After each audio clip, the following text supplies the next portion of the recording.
So I want to welcome you all here today. It's so good to have you with us. My name is Paul Krenzelak, and I'm here with Parish Catalyst and Renew International. And if you're here today just learning about Parish Catalyst for the first time, or if you've heard about it some and you have questions, you're thinking about participating in one of our processes, this webinar is specifically for you. So again, welcome. And I'm going to have a conversation with John Poitevent, who is our director of Parish Catalyst. So why don't you start us off with the very basic answer to the question, what is Parish Catalyst? I'll give you a little bit of the history of Parish Catalyst. We were founded in 2012 by Bill Simon. And Bill Simon was a lifelong Catholic, grew up in the church, Catholic schooling, Catholic family. But in around 2010, he started to wrestle with this idea of what makes a great Catholic parish? What makes them thrive? And as that question grew in him, he really sought out to do some research to find out what it is that makes parishes great. And through that, he went on this endeavor with Claire Henning, our co-founder, where they researched and interviewed 250 pastors across America. And the results of that research created the book, Great Catholic Parishes. And I think Jen will be putting in your chat window there a link to our resources page on our website, where you can order this book if you'll just scroll down, but you can also find the reading plans for the book. There's discussion guides for parishioners, parish leaders, and priests. But in the research and the writing of the book, they identified 4 essential practices that make great parishes thrive. And through that, they came to this idea through another organization called Leadership Network to create what they would call learning communities of parishes, where we would bring together 10 to 12 pastors and their leadership teams to learn and work together to have a thriving parish. And I'll talk a little more a bit about that in a few minutes about what a learning community is. But that's kind of the history of Parish Catalyst. And I guess about a little over a year ago, we started looking at a partnership that would really help solidify the future of Parish Catalyst and be a great resource partner. And there we found Renew International. And Bill Simon happens to be from the same area, Morristown, Patterson, all that area where Renew is based outside of Newark. And so it was very familiar to him. And by God's divine plan, it made a great partnership. Very good. Well, thank you. So I'm going to just dive right into it here, John. So I've participated in one of the learning communities that you mentioned, and I know you'll talk more about that later. But one of the things you stress in that learning community is that we need to start with the why. So could you explain what you mean by starting with the why, and what is the why of Parish Catalyst? Sure. That has been probably our greatest learning and our greatest takeaway for most teams that go through a learning community. And that is this idea that most organizations know what they do and how they do it, but they don't necessarily communicate or plan from a place of understanding why they exist and why they do what they do. And what we find is the organizations that operate from a good understanding of why they exist, not only are they more effective at accomplishing their mission, they're so much better at communicating to people who might follow them why they do what they do. So a good example, I would say, is with Parish Catalyst. As we started wrestling with why we exist, we came to this mission statement or a why statement of we exist to encourage Catholic leaders to think creatively and act courageously so that they can renew the church. And that was such a point of clarity for us that in all that we do, whether it be webinars or on-site workshops or learning communities, our overarching mission is to encourage these leaders to think outside of the box, think creatively, act courageously, and the renewal of the church happens through them. We are just a conduit to help them do that. So one part of working from the why is then asking yourself, what's the why behind the why? Why renew the church? Why is that important to us? Well, for those of us who are professionals in the ministry world, other than job security, there is a deeper reason to renew the church. And that is that because the scripture tells us that it's God's desire that everyone that he created would live an abundant and fulfilling life in the light of the gospel that he redeems them through. And so we want every person on this earth to live an abundant and fulfilling life in Christ. And the greatest mechanism for that in all of history is the church, the local parish specifically. So that's why we do what we do. So to think creatively and act courageously. So how does Parish Catalyst help parishes to do this? Well, we specifically in that statement said Catholic leaders, and a Catholic leader could be a pastor, it could be a priest, but it could also be a staff member, it could be a key volunteer, it could be someone leading a small group. But we do it primarily in three ways. The first is through webinars that like we're doing right now. We've done 26 webinars so far. They're available for free on our website. There should be a link there for you to access those. We've done them on everything from multicultural parishes to reaching millennials, hospitality. We just did one on Lent and Easter that might be helpful to you and you're planning for that. Our next one is February 23rd, and it's on innovations in catechesis. So through webinars, we can really help Catholic leaders around the world think creatively and act courageously. So that's our biggest, most accessible way that we do that.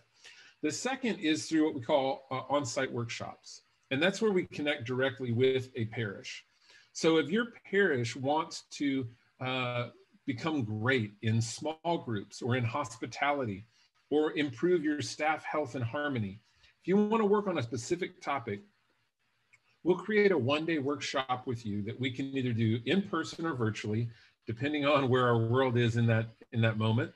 But everything, growing volunteers, reaching millennials and young families.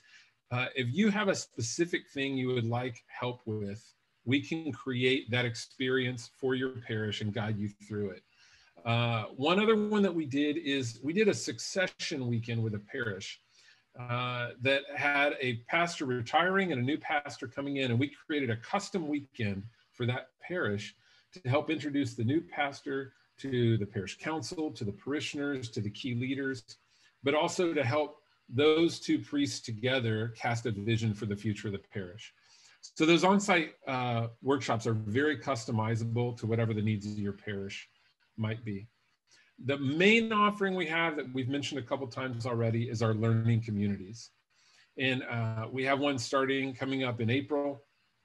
And that is what we really launched out with in the beginning of this Parish Catalyst endeavor.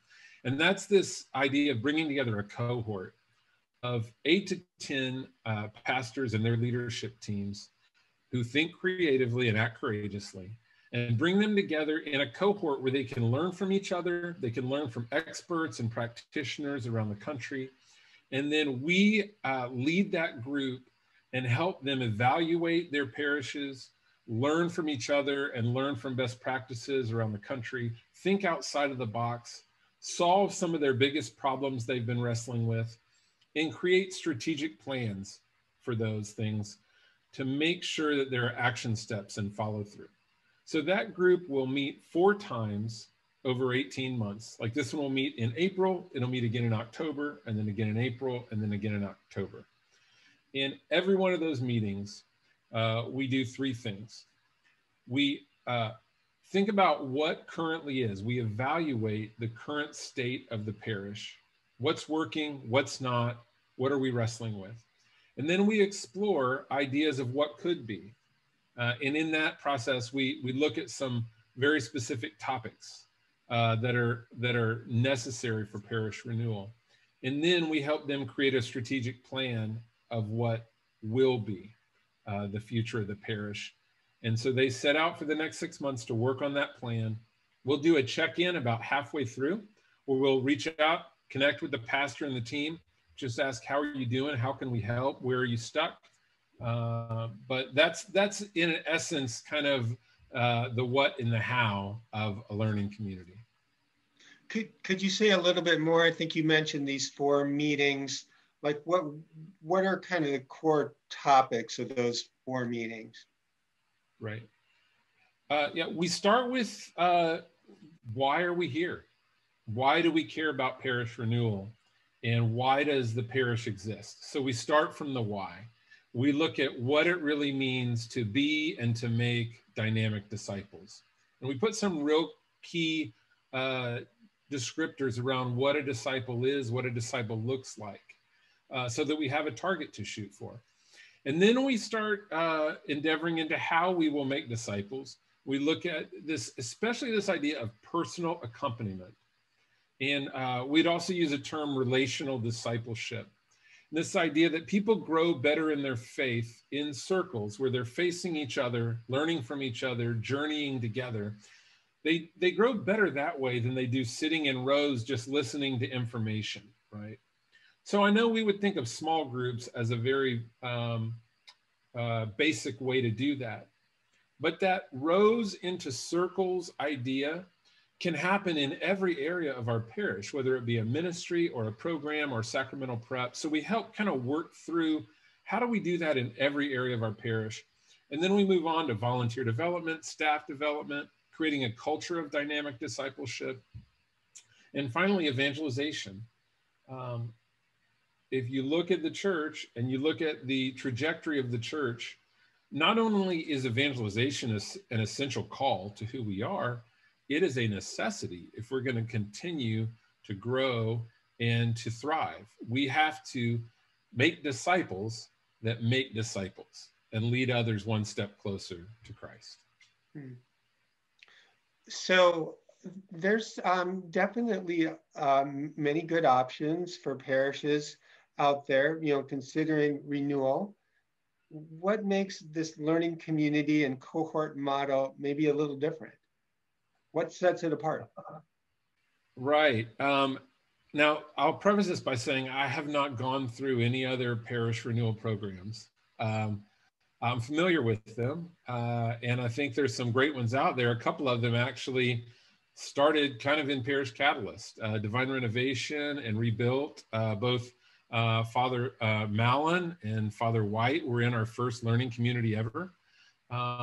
And they do great things. But what I see as unique about Parish Catalyst is, number one, this cohort model where we meet together as kind of a spiritual family that's going to journey together for 18 months and learn from each other, collaborate together. Another is that in those 4 meetings, there's real accountability. That you don't have to raise your hand. Well, you see the raise hand button there. You don't have to self-identify if you don't want to. But how many of you have gone to a conference, gotten a book with lots of great curriculum, maybe even a workbook, sit in on some seminars, and then you leave that conference and you go, man, that was awesome. And the book goes on your shelf and the notes go away and you go back to spinning the plates and keeping everything going, and nothing ever gets implemented from what you learned or heard. I don't know about you, but I've done that 100 times. In a learning community, the accountability factor of the check-ins, the strategic plan, we're going to meet again in 6 months. We're going to have to present to 8 other parishes what we did and what we were afraid to do, what worked, what didn't work. That is huge in getting change to happen. And I would say another differentiating factor is that while we are very specific about the fact that we are called to make disciples, and here's what a disciple looks like, and here's how we've found discipleship to work best in a parish context, we are not prescriptive in how you do that. We don't have a step-by-step plan on exactly what you have to do that is a part of our system in order to complete our process. We know that your parish is unique, the community that it's in is unique, your leadership is unique, the season that your parish is in the history of your parish is unique. So we leave it to you to figure out from kind of a buffet of options and best practices and ideas that we share with you. We lead it to you with some guidance from us to figure out where do we need to start and what do we need to do. And I think all of those things are what we feel like really contributes to great success. John, I know when we were chatting earlier before this, you had mentioned you had a few slides. I don't know if this is a good time, or another question I did want to ask you is, what kind of results can a parish expect? Sure. So, yeah, I want to show you those slides, just give you a taste of kind of what our presentations are like at a learning community. One other thing I wanted to add, though, as what I think is really important about being a part of a learning community. There's that old adage of give someone a fish and they'll eat for a day, teach them to fish, they'll eat for a lifetime. We equip you with a process for innovation that you can apply to any area of your parish, any ministry, any program, religious education. This is transferable to any area of your parish, and you can use it again and again and again to evaluate, to explore, and to create a plan. And I think one of the best compliments I've gotten, I'm in the process of calling back all 80 pastors that have gone through our program so far, just to say, how are you doing? Where are you struggling? How can we help?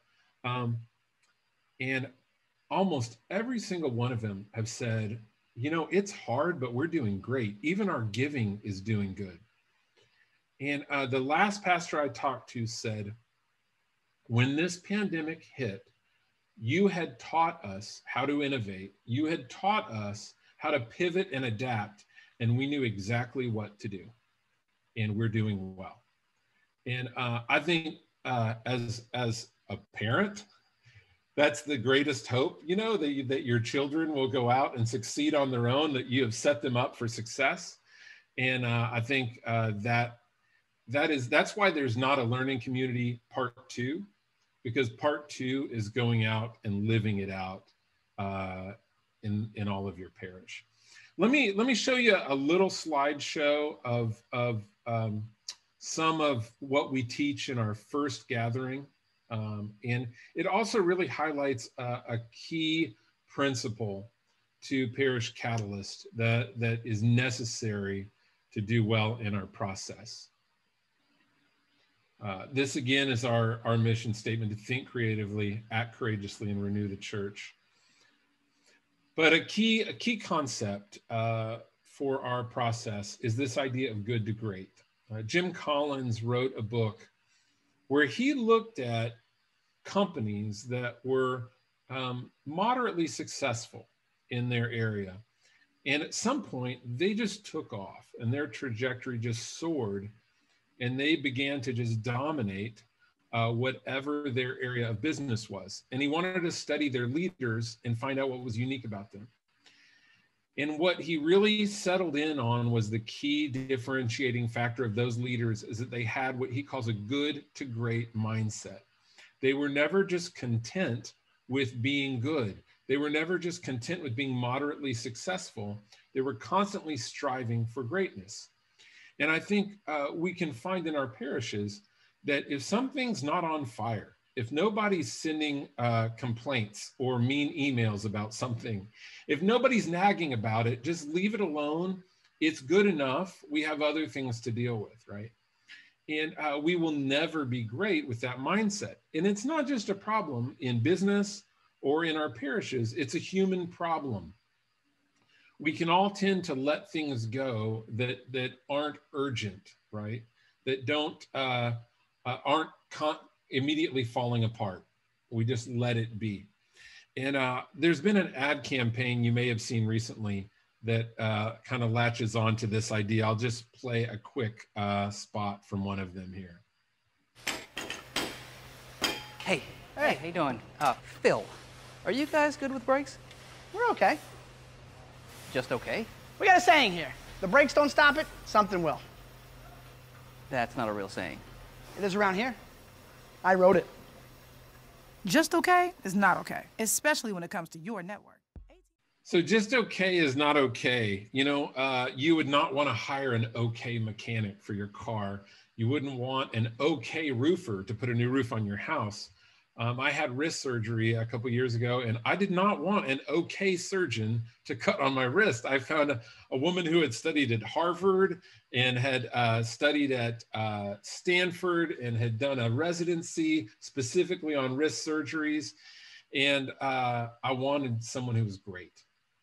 And when we look at the statistics, when we see that the median age of disaffiliation for Catholics is 13, and we look at the steady decline of the church, when we think about our first communion, when we think about our youth group, when we think about confirmation, can we really just say that just okay is okay?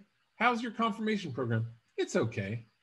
Well, what that means is about 60% of those kids are going to walk away and never come back to the church. That should set a fire under us. And not just with youth, with every area of our parish. So we really continually challenge the leaders in our process to ask themselves, how can it be great? And it requires this one thing that is a 4-letter word. It's only a 4-letter word in the church, actually, but it's this word, change, right? Anybody know that 4-letter word? I've heard it said that the only 2 things that people complain about at their parish is the way things are and change. Is that true? Have you experienced that?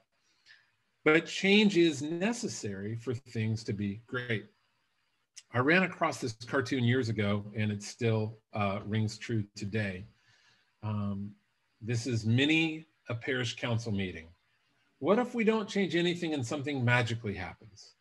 And the young people come back to mass and the young families get engaged, and we don't have to change the music that we like. We don't have to change the decor.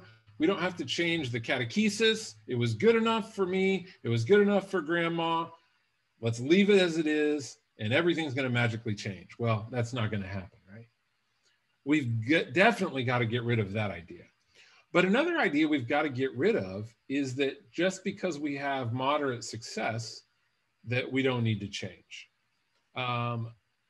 One saying that we remind our participating parishes is that the hardest model to change is the one that's working.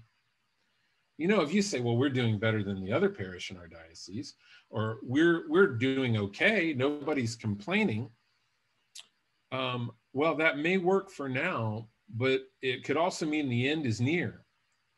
Change can happen really quickly outside of us, as you've experienced in the last year, right? That reveals cracks in the foundation. And a lot of us were on autopilot, doing okay. We knew exactly what to do. We were maintaining, and then something changed everything. But think about BlackBerry. It was not that long ago that our president carried a BlackBerry. Thankfully, he did not tweet. But he had a BlackBerry, and it was the epitome of the best business phone. Everyone used it. When the iPhone was announced in 2007, the CEO of BlackBerry said, not everyone can type on a piece of glass. Every laptop and virtually every other phone has a tactile keyboard. I think our design gives us an advantage. This was the year the iPhone was introduced. He didn't see any reason to change anything because this is the way we've always done it, and it seems to work. Do you know that in 4 years, their quarterly growth was in negative double digits within 4 years of this announcement? So this idea that it's worked so far, we're not going to change anything until the wheels fall off, is a recipe for disaster. Now, I want to, as we talk about change, I know that some of you might be getting triggered out there, that word change puts fear in you of what we're talking about changing. We're not talking about changing anything that is sacred to the church. We're not talking about changing anything that is holy. We're not talking about changing dogma. We're simply talking about changing things that are no longer helpful in making disciples. And so I love this quote from Gustav Mahler, or Mahler, depending on your pronunciation. He said, "Tradition is not to preserve the ashes, but to pass on a fire." And when we talk about change in tradition, we're talking about little t tradition that we change.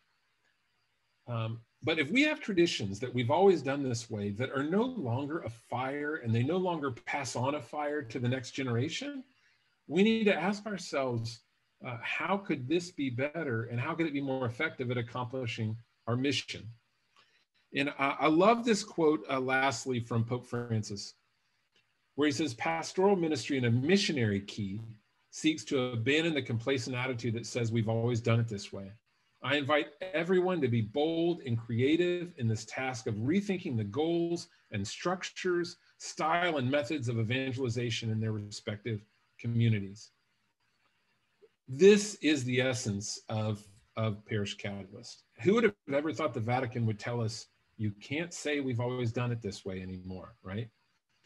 And it really requires this idea of a creative leader and a creative team that's willing to take some chances and try some new things in order to move from good to great.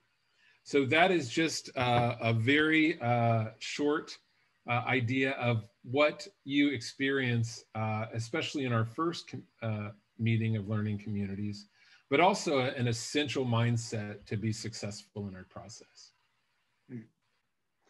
So I want to pause here for a moment and just remind people that if you have any questions, you can answer those. I see one, which we'll get to you in just a moment here. But I want to ask you a couple more questions, John. I'm just kind of curious then, you know, what kind of results can a parish expect? So just as the investors will tell you, results may vary, and past performance is not necessarily an indication of future performance. But what we have found when creative and courageous leaders lean into our process, we have found there's always a result of transformation and growth. But what I can say is that we did some research over the last 6 years of the parishes that have gone through our process. That report is on our website. It's called Ideas to Impact. If you'll go to our website under research, you'll find a PDF of the Ideas to Impact report. 93% report an increase in evangelization initiatives. 91% see growth in discipleship development. 91% reported growth in lay leadership development. 90% have made improvements in technology and communications. 86% report an increase in parishioner awareness of the parish mission. And 82% have reported improved staff harmony and effectiveness.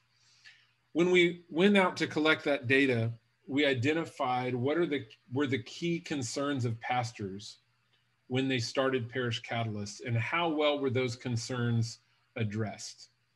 And consistently, we found 80 to 90+% made progress in the areas of their biggest concerns.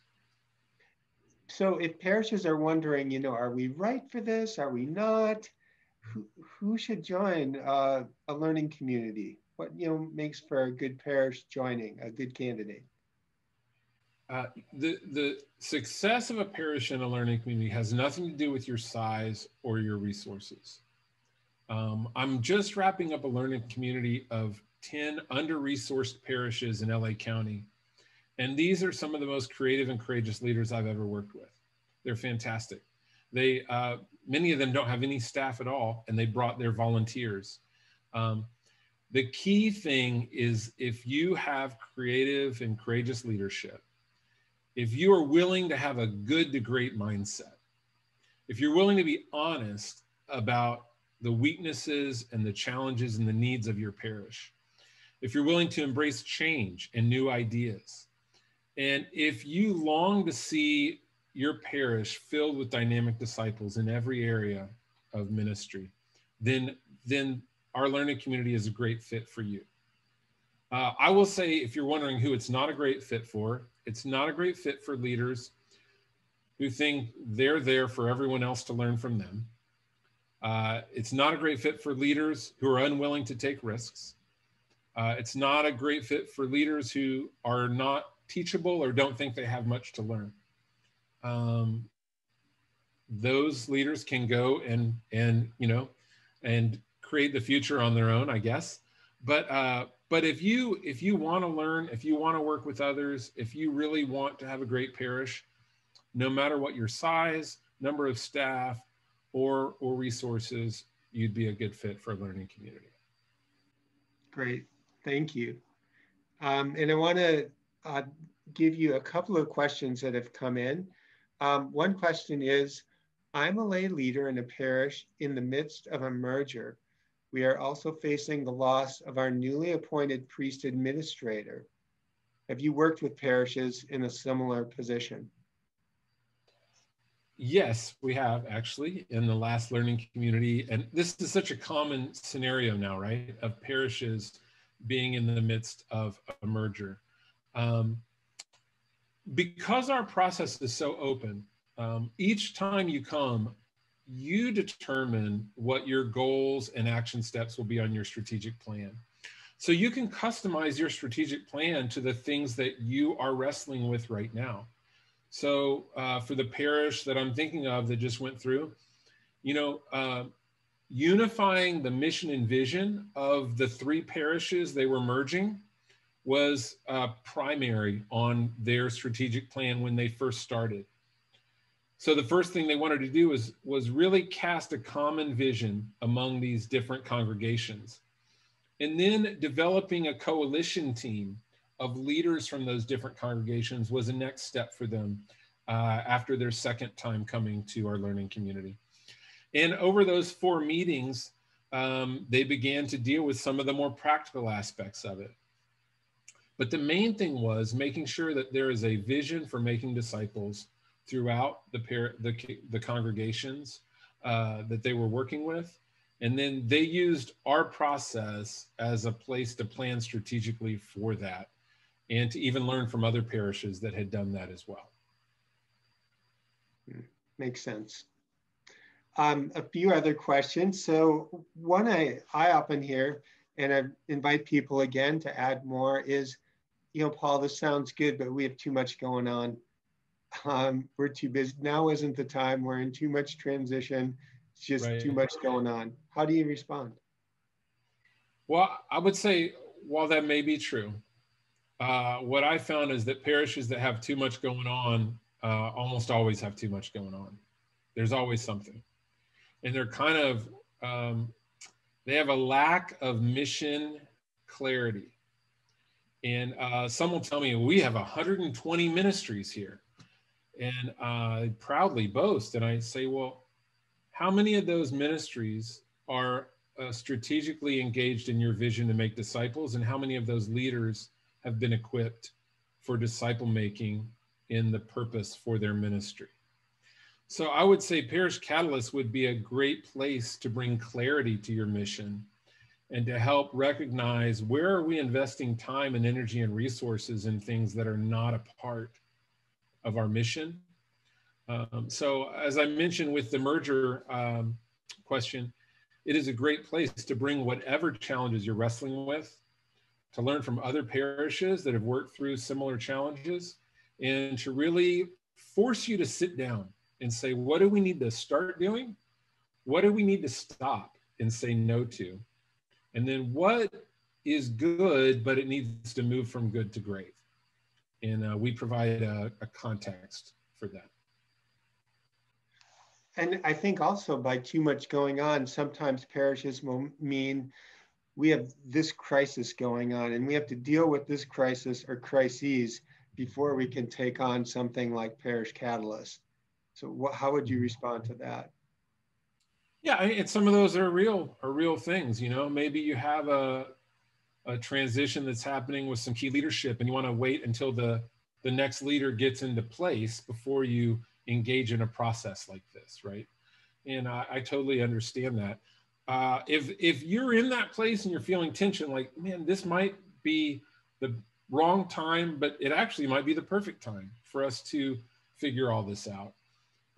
Contact me. Let's have a conversation. I spoke to somebody yesterday who they have a new pastor at their parish, and they're wrestling with, is this a good time for us to unite as a staff with this new pastor and kind of journey through this together and grow closer together? Or should we wait and let it solidify a little bit before we do that? And, that's something you have to discern. I'm happy to help answer any questions that you have in that process. Okay. And then another question, we are a mid-sized parish with several staff. Who's actually engaged in the learning community? Staff, I'm sure, but who else? How can it involve lay leadership? Great question. And something we haven't mentioned is our next learning community in April is a virtual learning community. So all 4 meetings will be virtual. The benefit of that is you can involve a lot more staff and key volunteers than you would if you all had to fly somewhere for 3 days, which is what happens when we do it in person. And while I miss being in person so much and us all sitting around sharing meals together, building those relationships, the benefit of this virtual learning community is that you can involve a lot more people in it. They can even engage, be a part of the learning community from home.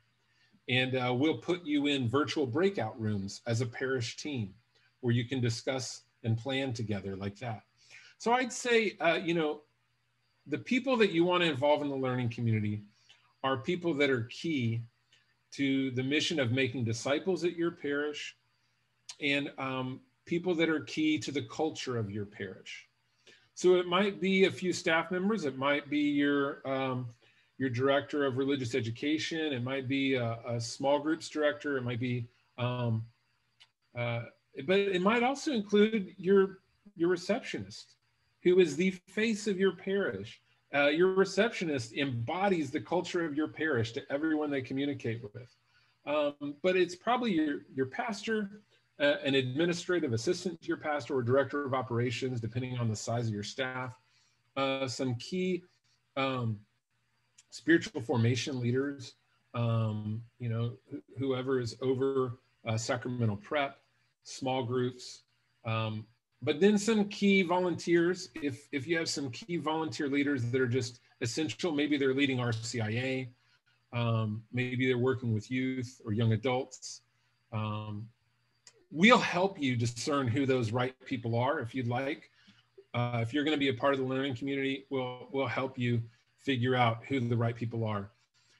In that process, throughout those 2 days of the learning of the session, as we move into the last part of that process, which is creating a strategic plan, we'll ask you to narrow down the team members involved in that, because you really can't create a good strategic plan with a committee of 15 people.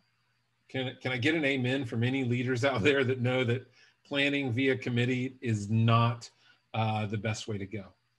So as we create that strategic plan with those 3 to 5 goals and action steps, we're going to ask you to narrow that group down to 3 to 5 people, and that group of people will create that plan for your parish.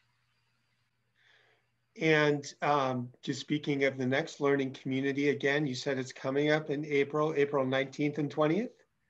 And I noticed that Jen put up a link for a virtual learning community's interest form. So they should just fill that out and you can follow up with them, correct?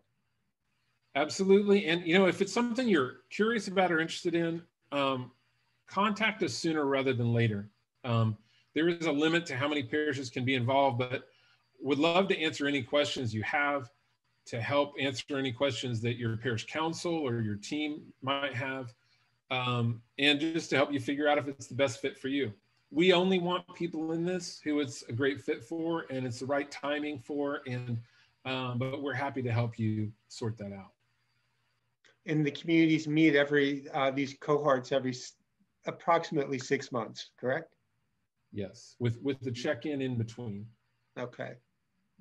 And another question, how do you involve a pastoral counsel in the planning, especially when that is their role as pastoral counsel? Right.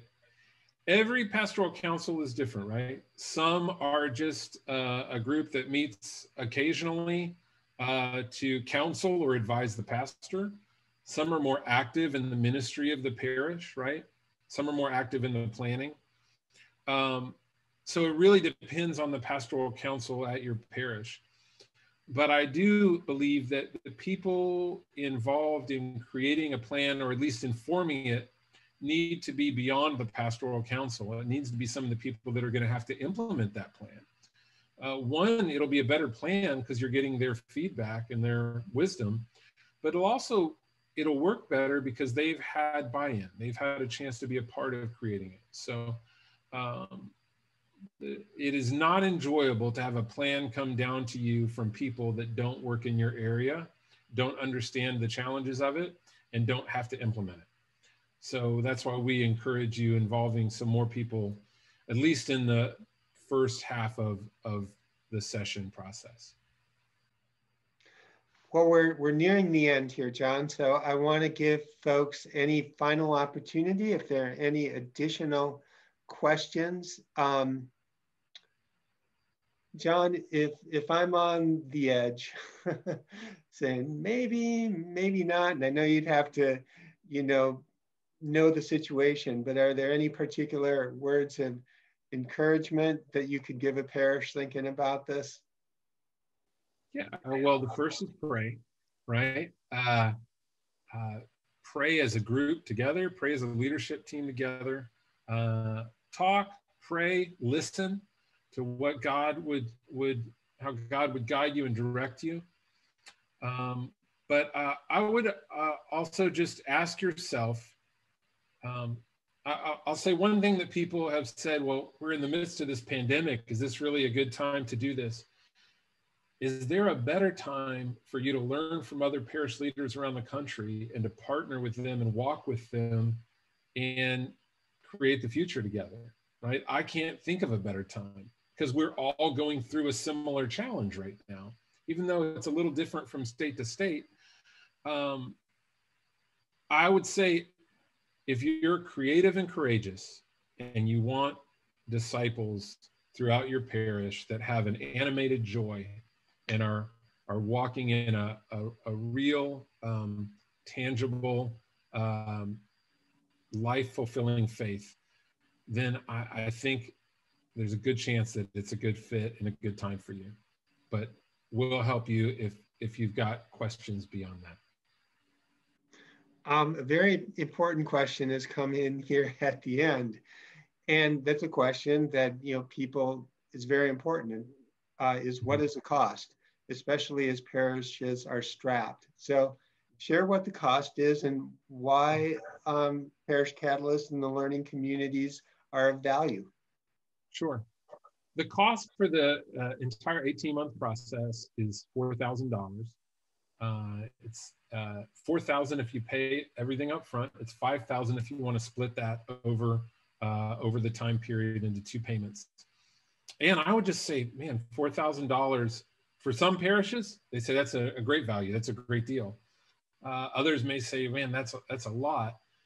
I'd ask yourself, what are other things that we spend $4,000 on over an 18-month period?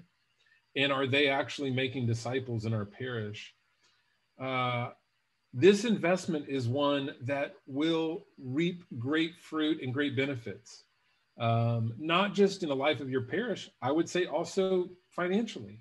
People that are living as disciples give more generously and live a more invested life in their parish, in serving and engaging and helping.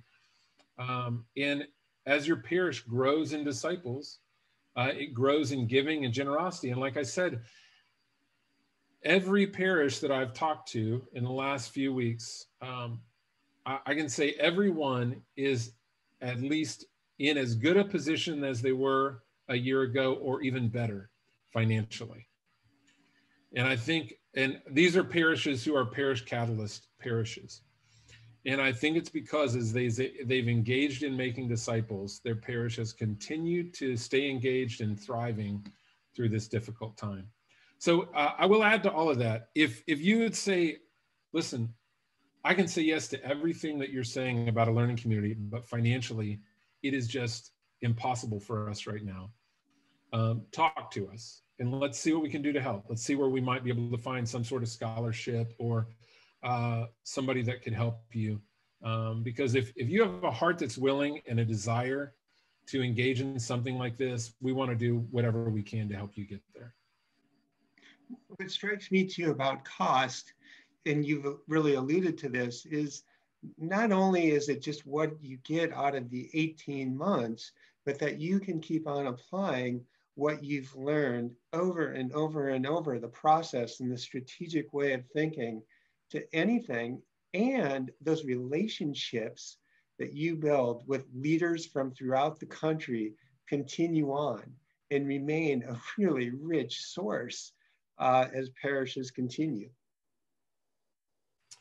Yeah, it's an ongoing investment. It's not just a one-time thing. And as you said, the relationships that you build with the parish leaders during your learning community, you will continue many, many years to come to lean on each other, encourage each other, and walk together in the journey.